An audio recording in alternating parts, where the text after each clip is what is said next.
बाबू देखा हम पढ़त बाटी। पढ़ ले भैया पढ़ ले। एक ठे हमारा लड़का हो साला एकदम से गोबर निकल गए हो, अपने मेहरारू खाली बात माना ला। रहा दे बाबू, हमें गोबर रहा दे तू। बाबू हम बड़ा होके आईएएस बनब। ते बन भैया, चाहे जवान साया ब्लाउज बन। साया ब्लाउज में आईएएस बने कहल बाटी। अच्छा हुआ है। हाँ बाबू, एक हम कहानी लिखे रही हो।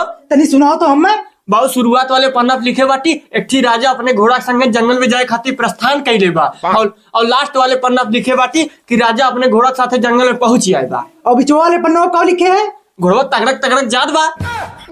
ये तगड़क तगड़क जात बेटे। और तो 10 के आगे पेपर है, ओकर ना पेपर के ख्याल हो, खाली तगड़क तगड़क जवाबे। अब तो ये कुल पढ़ाई करबे, बताओ हमें जवाब दे।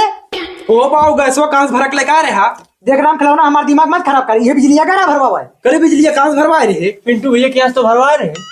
बोलो रोटी खाई निहाले हो जी, हमारा मेहरा रुका तो गैस खराब बटे, रोटी कुल जरिया था।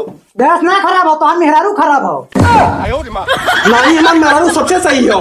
अरे जाना थे तू, अबे हम अपने मेहरारू विरोध कर तो बिल्ला बिल्ला कुटी ले। हाँ जाओ ही। हाथी